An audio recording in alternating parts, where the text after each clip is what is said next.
Hi, I'm Sam Bankman-Fried, often referred to as SBF. I'm a brilliant entrepreneur and trader who gained recognition for my exceptional skills in the cryptocurrency market.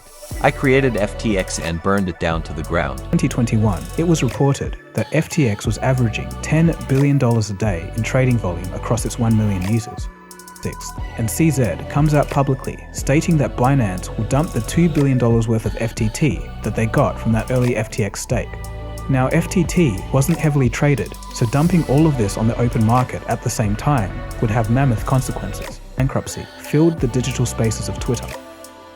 On the 11th of November, Sam resigns and tweets that FTX and Alameda are filing for bankruptcy. This news sent crypto markets crashing. No corner of the market was left unscathed. Hello, fellow crypto enthusiasts. Today, we have a gripping tale to share about the extraordinary journey of Sam Bankman-Fried, a renowned figure in the cryptocurrency world. From his meteoric rise to co-founding the groundbreaking exchange FTX, to the shocking events that led to his arrest, this story is a roller coaster of ambition, betrayal, and scandal. And yet, this is exactly what happened to 30-year-old Sam Bankman-Fried, the CEO of FTX, the second largest crypto exchange in the world. He was the golden boy on the cover of Fortune and Forbes magazine. He had a net worth of $26 billion, watched the Super Bowl with NBA star Steph Curry, had dinner with Sia, Jeff Bezos, and Leonardo DiCaprio. Join us as we delve into the rise and fall of Sam Bankman-Fried, a man who redefined the crypto landscape. SBF's story began with a Wall Street prodigy turned crypto genius. Armed with degrees in physics and quantitative economics, he quickly made a name for himself in the trading world. Sam Bankman-Fried, with his moppy hair and unsuspecting look, is at the center of this story. He was born in 1992 in California to an academic and politically connected family. His mother, Barbara, is a lawyer and the co-founder of multiple Democratic fundraising organizations. Sam's father, Joseph, was a law professor and would later help his son raise funds for his company. In 2014, Sam would graduate from MIT and would go on to work at the New York trading firm Jane Street Capital. There, he realized that he could make untold amounts of money trading cryptocurrency. He discovered a loophole where he could buy Bitcoin cheaper in America and sell it for a higher price in Japan. Sometimes he would shift up to $25 million a day. In 2017, he would use the money from these trades to start his own company, Alameda Research. Alameda Research was made up mostly of Sam's MIT college friends and former work colleagues. This firm would later be a key player in the collapse. Sam supposedly believed in effective altruism, which he described as, quote, trying to figure out what practical things you can do with your life to have as much positive impact as you can on the world. He would make an impact on the world, all right, but it was by no means positive.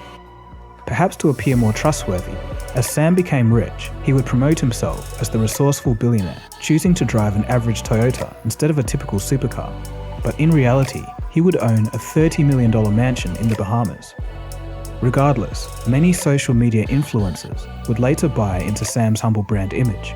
His fascination with cryptocurrencies opened new doors, and he soared to prominence, co-founding FTX, a revolutionary cryptocurrency exchange that shook the industry. Many notable celebrities even backed and promoted SBF and FTX.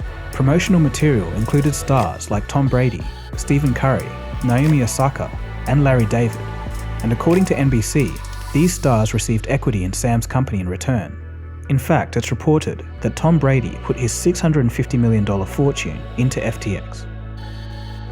It's worth.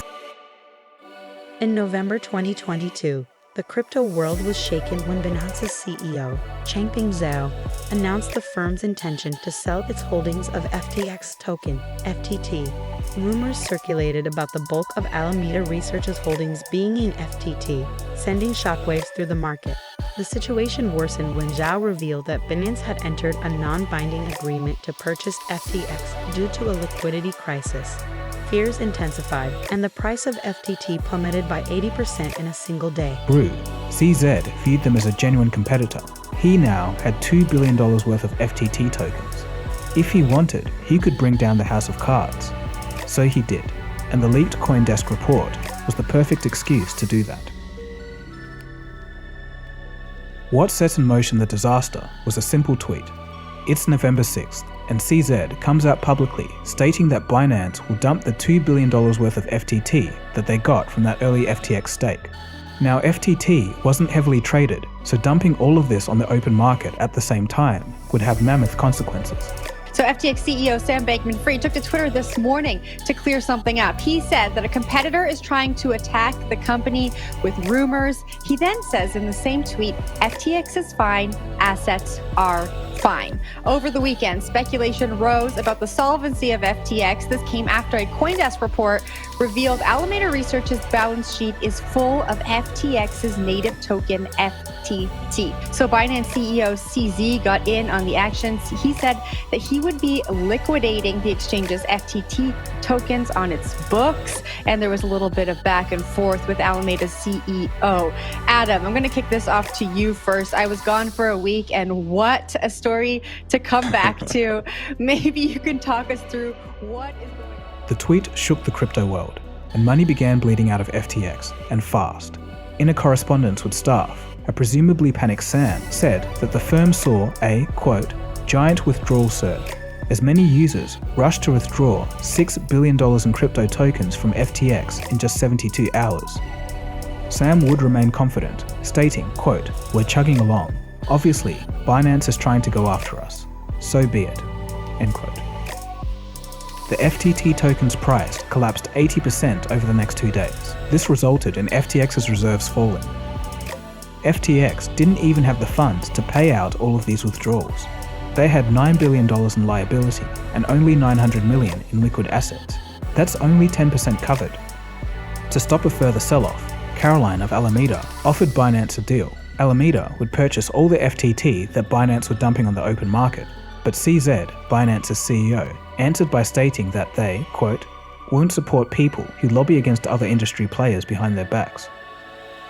Next, more news would come out that would shock everybody again. Sam called CZ begging for help. An agreement was made for Binance to buy FTX. So to go from saying that assets are completely fine to a complete 180 and selling his company in a single day, things needed to be very bleak. While the deal was labeled as a strategic acquisition, CZ went into PR mode, stating that, quote, FTX was in trouble. We bought them to save them. He may have said that, but he knew perfectly well that dumping all of this FTT would destroy Sam's empire. In a stunning turn of events, FTX, Alameda Research, and over 130 related entities declared bankruptcy. Anonymous sources cited questionable transfers of billions of dollars from FTX to Alameda Research, sparking suspicions of mishandling customer funds. With mounting controversies, SBF stepped down as FTX's CEO and was replaced by John J. Ray. This looked like one of the most cutthroat business moves in recent times. Binance was able to destroy and acquire its main competitor. However, only 2 days later, Binance made another announcement, and this would rock the crypto world once again. They were no longer pursuing the deal, and they weren't going to help FTX. So what was the reason for the major U-turn? Once Binance investigated FTX's books, they found a disaster. The company had a far bigger gap between assets and liabilities than they expected. Reports suggest an $8 billion shortfall. With this news, even some employees at FTX were shocked. Executives had been left in the dark about the true state of affairs. The kids in the Bahamas were playing with risk, and they were losing big without telling anyone. On top of this, the US Justice Department began to investigate. This was over the $10 billion of customer FTX funds that were given as loans to Alameda. So, with no liquidity and no plan B, FTX stopped withdrawals. Whispers of bankruptcy filled the digital spaces of Twitter. On the 11th of November, Sam resigns and tweets that FTX and Alameda are filing for bankruptcy. This news sent crypto markets crashing. No corner of the market was left unscathed. Over $150 billion. In 3 days, That's how much the world's 15 largest cryptocurrencies lost in market value.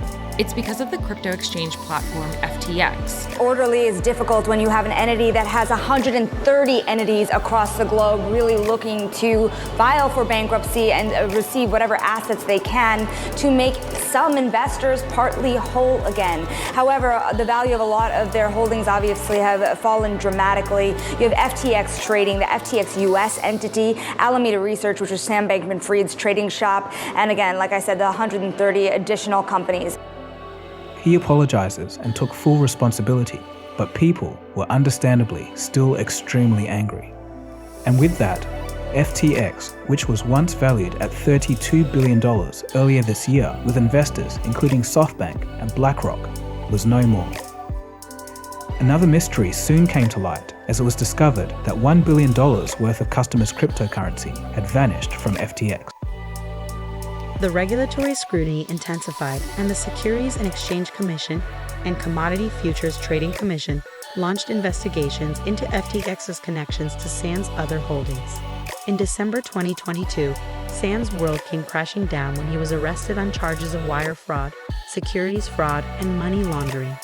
On December 12, 2022, I was arrested shortly after 6 p.m. in my apartment complex in the Bahamas by the Royal Bahamas Police Force. Later, I was charged by the Southern District of New York on wire fraud conspiracy, securities fraud conspiracy, and money laundering. Facing a maximum of 115 years in prison if convicted, his extradition to the United States for trial sent shockwaves through the crypto community. With a record-breaking $250 million bond, Sam was released from custody on bail. However, the judge imposed strict conditions, forbidding him from contacting current or former FTX employees without attorneys present. The drama continued as additional criminal charges were levied against Sam for illegal political donations and cryptocurrency transfers to Chinese government officials. Prosecutors allege witness tampering, putting SBF's bail conditions under scrutiny. The dismissal of the campaign finance charge further added complexity to the legal proceedings. And there you have it, the riveting tale of Sam Bankman-Fried, a once prominent figure in the crypto world, now facing a tumultuous legal battle. His story serves as a cautionary reminder that even in the fast-paced world of cryptocurrencies, actions have consequences. As the trial approaches, the crypto community holds its breath, wondering how this captivating saga will unfold. Stay tuned for more updates on the ever-changing landscape of the digital frontier. If Sam and FTX has affected you in any way, please comment down below on your thoughts. Thanks for watching. Subscribe for more.